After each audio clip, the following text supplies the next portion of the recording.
let's review our timetable. Last time we talked about three things: run your race, run your pace, run with grace.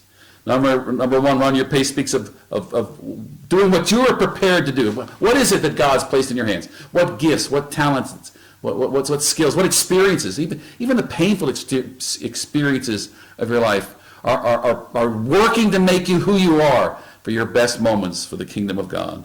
Number two, run your pace. Comparison is the competition that you never win. Remember that. If we compare ourselves to others, if we try to run someone else's pace, their race, their pace, you're never going to win, and you'll wear yourself out in the process. Number three, run with grace. And in particular, the grace of God, that indwelling presence of God that makes such a difference in our lives. Jesus is the vine, we are the branches. And when we abide in him, we will bear much fruit. And that's really our purpose for this whole discussion. Remember the hamster? We talked about the hamster last time. The hamster is the little guy who runs 6 miles in one night. Can you imagine? 6 miles. But of course, he's running in circles. He never gets anywhere. I wonder if that's what your life feels like. My title for tonight is Focused or Frenzied. This is building on that whole theme that we're using for this series. Are we leading or reacting? And we're looking at particularly some evidences of a reactionary lifestyle tonight, and actually the next time together, next webinar. Then we'll be looking at some of the solutions. How do we fix this? Our theme comes from 1 Corinthians chapter 9, verse 24. Do you not know that in a race runners run, but only one receives the prize? So run that you may obtain it. Every athlete exercises self-control in all things. They do it to receive a perishable wreath, but we an imperishable. So I do not run aimlessly. I do not run boxing the air. Well, what are you doing with your life? How is it with you? Are you running with purpose, or are you running aimlessly? Well, how do we know? Well, I'm going to talk about 4 evidences of a reactionary lifestyle today, tonight, wherever you are. And I ask you to make this person measure your life by these things. The first one is this. You know you're living a reactionary lifestyle when you're busy, very busy, and proud of it. And proud of it is really kind of the key thought there. Now we're all, those of us who are leaders at least, are usually type A type personalities. We look for things to do. We find things to do. We're men, women of action. The challenge is, what kind of action? Are we so busy that we're not accomplishing anything? There's a certain barrenness that comes with busyness. And I meet leaders all the time who say to me, I ask them, how are you doing? Their first reaction is, oh, I'm so busy. It becomes like a badge. I must be successful. I must be important. I must be doing a good job because I'm so busy. Well, not really, because maybe you're that hamster running in circles. The key is obedience. Are we obeying what God's given us to do? Are we accomplishing our purpose? Do we know what we're good for? Number 2, you know you're reacting when you're constantly putting out fires. Now, by fires, I mean emergencies. Is your life led by purpose, by direction, or are you led by emergencies? I call it Firehouse scheduling. The fireman doesn't have really any choice. When the alarm rings, they don't know what they're going through, whether it's a big fire, a small fire, whether their lives are in danger or not. The alarm rings, they jump in the truck, off they go. And of course, many times it's not an emergency, but that's their job, to be prepared at all times, to run and go. And I wonder if that's kind of what happens in your life. Do other people, in other words, are other people's fires, their emergencies becoming your lifestyle? Are we so busy that we really don't know where we're going? We're running in circles once again. Dwight D. Eisenhower was known to have said, what is important is seldom urgent. What is urgent is seldom important. Now that's good. We need to separate the urgent from the important. What is urgent feels important at the moment, but often it's really not so important at all. I've often told myself the lie, I hope you don't do this. If I just put out these 3 fires, I wake up in the morning and I see the list and there's a couple things that just are screaming at me. If I just put out these 3 fires, then I'll be able to get to what I need to do today with the important stuff. Of course, the problem is 3 becomes 4, 4 becomes 5. I never get back to the important stuff. I'm reacting all through the day. I wonder if sometimes we're given to this. We yield to this temptation because there's actually a sense of importance that comes with putting out fires. Other people's emergencies give me a reason for living.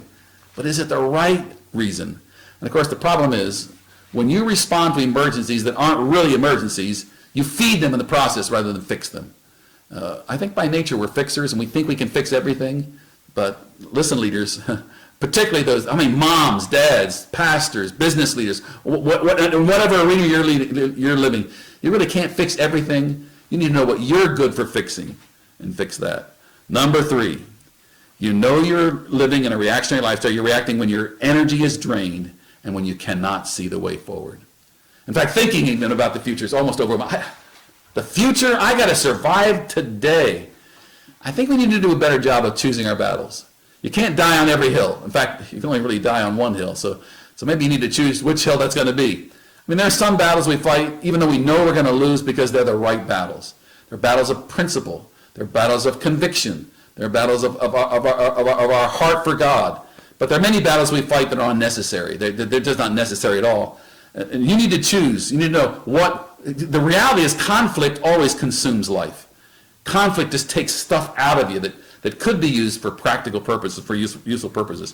Jesus says in Matthew chapter 11, verse 28, "Come to me, all who labor and are heavy laden, and I will give you rest. Take my yoke upon you, learn from me, for I am gentle and lowly of heart, and you will find rest for your souls. Take my yoke, for my yoke is easy, and my burden is light." Now, I find that a bit contradictory.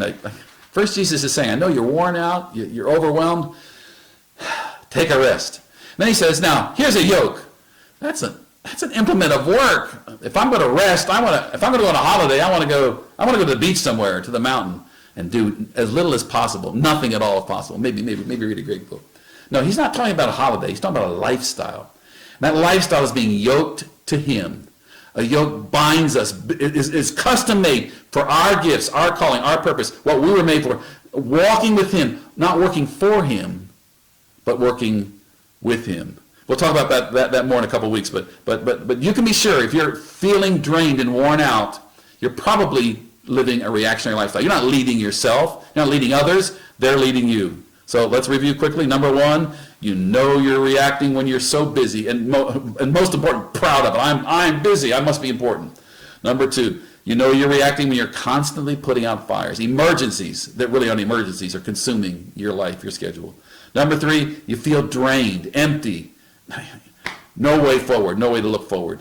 But number 4, then, you know you're living in a reactionary mode if you're too busy to pray and too busy to spend time with God.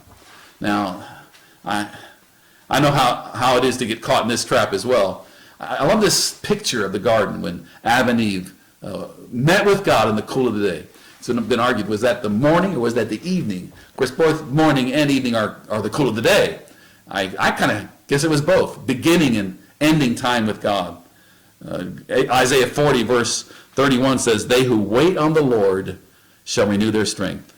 They shall mount up with wings as eagles. They shall run and not be weary. They shall walk and not faint." I remember hearing a pastor say one time, and this is true for business, for family, for any walk of life. Got up in the morning, he looked at his schedule, and man, there are just so many things to get. Wow, I'll never get it all accomplished today. And he said he normally would pray for an hour to spend time studying, waiting on God. I got so much to do today, I better take 2 hours. He found the secret. When we spend time with God, we actually get more accomplished. I love the sense of humor that the Lord has. I don't know if you understand that God does laugh. And he can be very angry with sin, but he loves to smile when he's watching his children. And I was in a situation several years ago where I was very stressed. I had taken too much upon myself. I was living a reactionary lifestyle. And I found myself sighing and just kind of proud of myself, I guess, saying, boy, I wish there were more days in the week. And I heard this silence, as it were, from the Lord. I felt like the Lord wanted to say something. I got quiet. And it's like I heard him chuckle and say, Terry, I sure wish I had consulted you before I created the universe. In other words, I guess I could have given you more days because you're so important. No, wait a minute now. I repented immediately. God's given us exactly the number of days we need. There's 24 hours, there's 60 seconds. Exactly.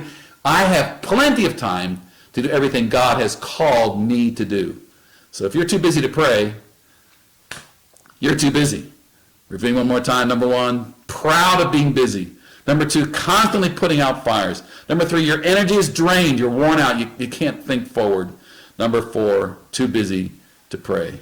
Let me close one more time with this key verse from 1 Corinthians chapter 9, verse 26. I do not run aimlessly. I do not box as one beating the air. I hope that will be your testimony. I hope the tools we're giving you, the things we're talking about, will be able to, equipping you and preparing you to do exactly that, to run with direction and purpose in your life. Thank you for joining us today. God bless you.